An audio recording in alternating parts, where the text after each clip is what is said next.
E aí, pessoal?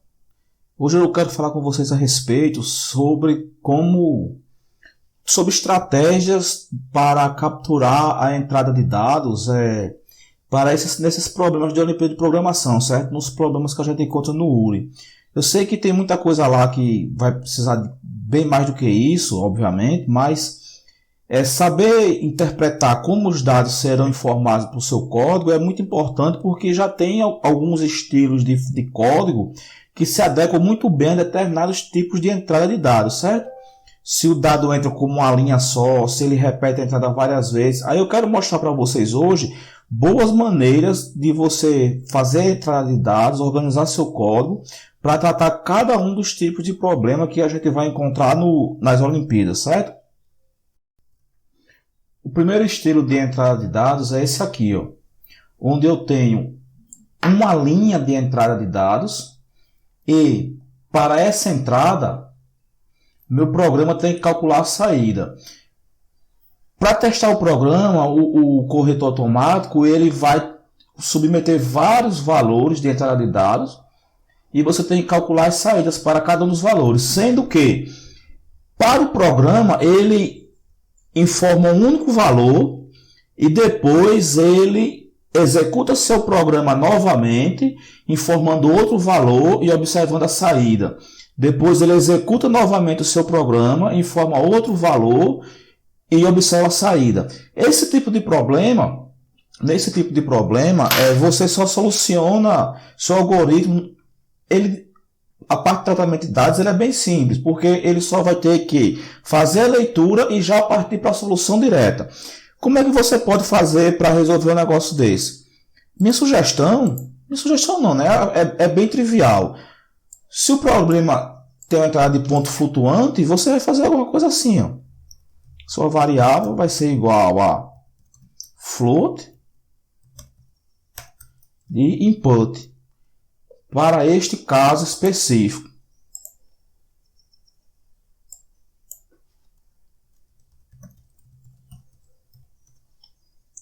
Certo? Como é que ele vai funcionar? Ele vai esperar esta entrada, a entrada de dados, depois ele converte num ponto flutuante e guarda na sua variável. Se vier mais de uma entrada por linha, mais de um valor na linha, como é que você faz para resolver? Você pode colocar assim, ó. Por exemplo, uma entrada que vem 3 valores, ABC igual a Q. Aí você faz isso aqui, ó. O input.split, ele vai dividir a string em 3 pedaços e colocar um em A, um em B e um em C. Como é que a gente faz para que A, B e C já venha como inteiro, certo? Se você vai tratar o dado como um número inteiro. Você faz assim, ó, map de int com a sua entrada. Como é que ele vai fazer aqui? Ele vai ler o que o cara digitar, tem que digitar 3 variáveis, 3 valores, converte cada um para o inteiro e armazena o primeiro na variável A, o segundo na variável B e o terceiro na variável C.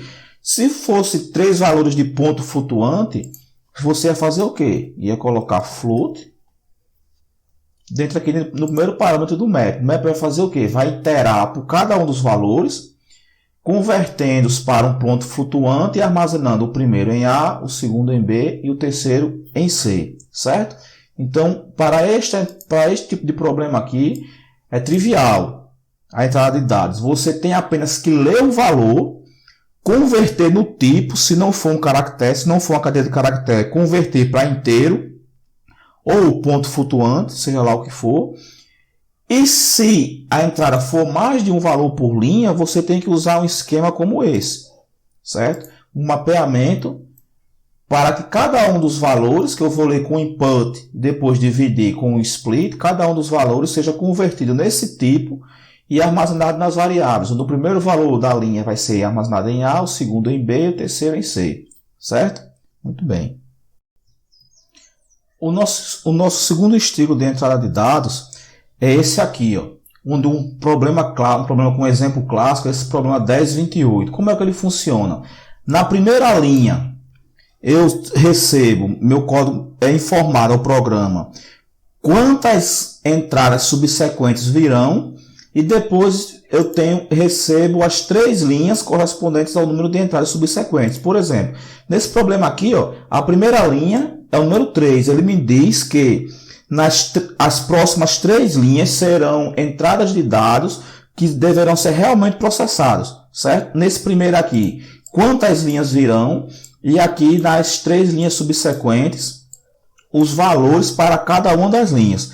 Como é que você pode fazer esse processamento? Um jeito que eu acho adequado é este aqui.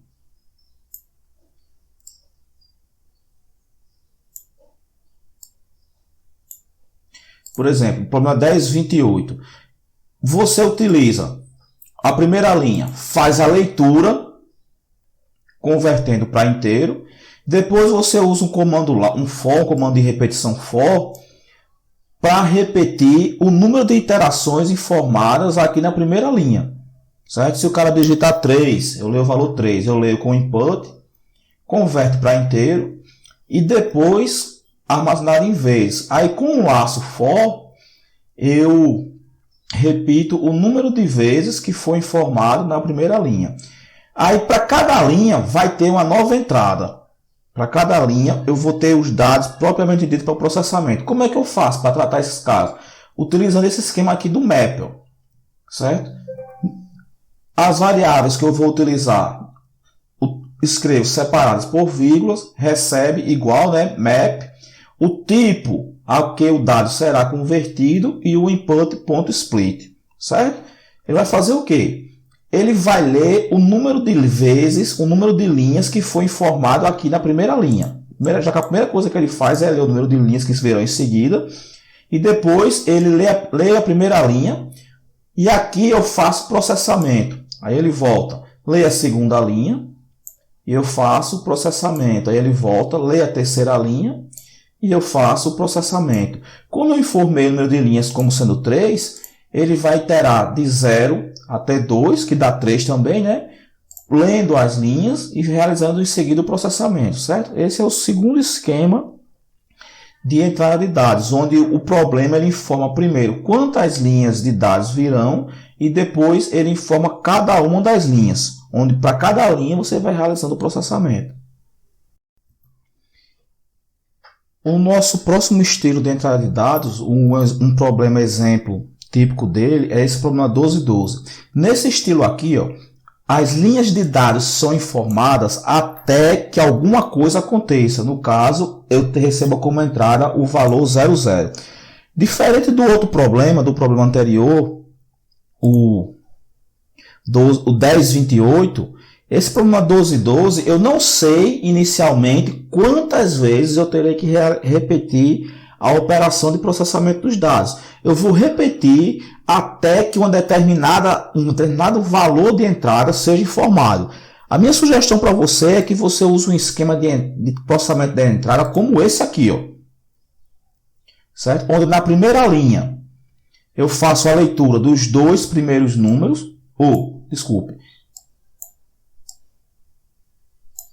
na primeira linha eu vou ler os 2 valores, já convertendo para inteiro direto, né, já que são valores numéricos aqui, que são fornecidos na minha entrada. Certo?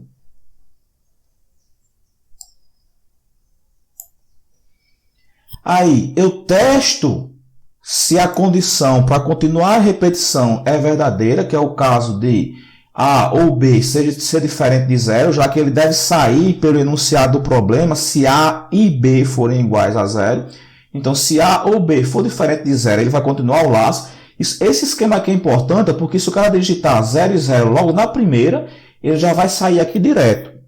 Certo? Ele não vai repetir, não vai iterar nenhuma vez. Aqui dentro, eu coloco o processamento, propriamente dito. E na última linha, eu faço a entrada de dados novamente, utilizando o map com a conversão de tipo para o valor retornado por input.split, certo? Esse estilo aqui é quando você não sabe quantas vezes terá que repetir a operação, onde será informado para você apenas a condição de parada. Não é informado quantas vezes você terá que repetir a operação. Quando acontecer determinada coisa, é que a condição de parada é atingida e o seu programa deve encerrar. Minha sugestão é que você use esse esquema aqui para processar os dados de entrada. A primeira entrada, um while, testando se a condição de saída não foi atingida, faz o processamento e a última linha do laço é um comando de entrada de dados novamente, certo? O nosso último exemplo é quando não é informado nada a respeito da entrada, diz apenas que vai terminar com EOF, com End of File, certo? Quando você pegar um problema como esse, você não vai receber uma informação sobre quantos valores serão dados de entrada, nem quando a entrada termina. Diz apenas que termina com fim de arquivo, End of File. Nesse caso, como é que você vai fazer para tratar um problema desse tipo? Você pode utilizar um esquema como esse. Nesse esquema aqui, eu mando ele repetir esta operação, o que tiver aqui dentro do laço, dentro desse bloco aqui, ó, dentro desse recuo, até que um erro aconteça. Quando aconteceu a exceção, o erro, End of File, erro, aí o programa, ele sozinho, o interpretador vai desviar para cá, para essa primeira linha aqui, e executar todo o código que tiver, que porventura tem aí, certo?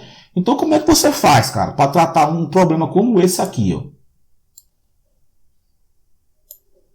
Como é que você faz para tratar um problema como esse aqui, ó, que não diz nada a respeito de quantas entradas virão? Você vai colocar o comando de repetição, de leitura, dentro de um bloco try, certo? Try, dois pontos. Aí está dentro do bloco, tá vendo que está o recuo? Depois da leitura, vai ter o processamento. Vai ter o seu processamento, o processamento de dados.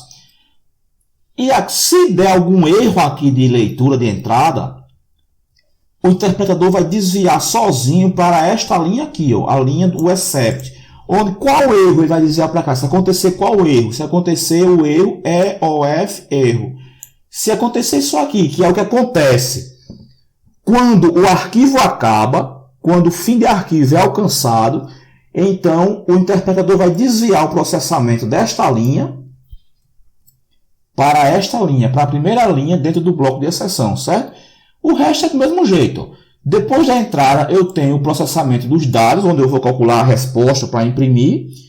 E depois do processamento, onde eu vou colocar o except, certo? Então, como é que fica? O bloco de processamento de entrada, junto com o processamento dos dados, ele tem que ficar dentro de um bloco try. E após o try, o bloco que diz qual é a exceção que vai desviar para cá. No caso, a exceção de fim de arquivo, End of File, erro. Quando eu encontrar um EOF, quando o sistema fornecer um EOF nesta linha de entrada, aí o interpretador vai desviar diretamente para cá, certo? Uma outra coisa que eu quero mostrar para vocês é como você fazer o teste automático. Você está vendo aqui, ó, que eu tenho esses valores de entrada e os valores que eu espero para a minha saída. Aí, como é que você pode testar isso? Você pode fazer o seguinte. Você vem, copia os valores de entrada. Aí aqui,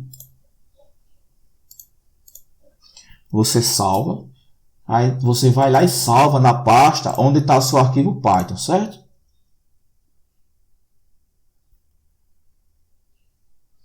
Pronto, vou salvar como input. Aí você vem, copia de saída, o valor de saída. Eu venho aqui, novo arquivo. E salvo como output. E agora, como é que você faz para testar automaticamente? É fácil. Você roda o seu programa, Python 3, o nome do arquivo código, né? Menor que o arquivo de entrada, que ele vai ler o arquivo sozinho, maior que a saída.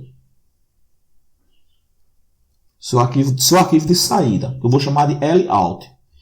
Ele já fez o processamento aqui, certo? Quando eu faço isso, se eu não colocar o maior que, ó, ele vai imprimir direto na tela, certo? Mas se eu quiser que ele imprima no arquivo, eu faço como? Coloco maior que o nome do arquivo. Aí ele vai redirecionar a saída para esse arquivo aqui. Aí se eu quiser saber se as saídas estão certas, eu faço o quê? Eu rodo um diff dizendo o programa, a minha saída e a saída correta, que eu salvei o que se espera. Certo?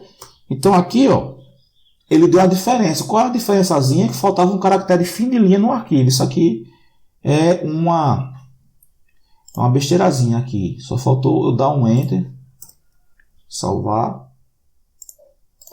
De novo. Pronto. Certo? Por que ele não mostra nada? Porque os dois arquivos de saída, tanto o que se espera como o que eu criei, são iguais.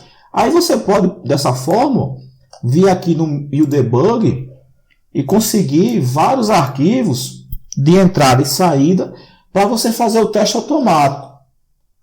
Aqui tem vários arquivos de entrada. Ó. Você clica aqui no arquivo de entrada. Aí ele aparece. Aí você copia.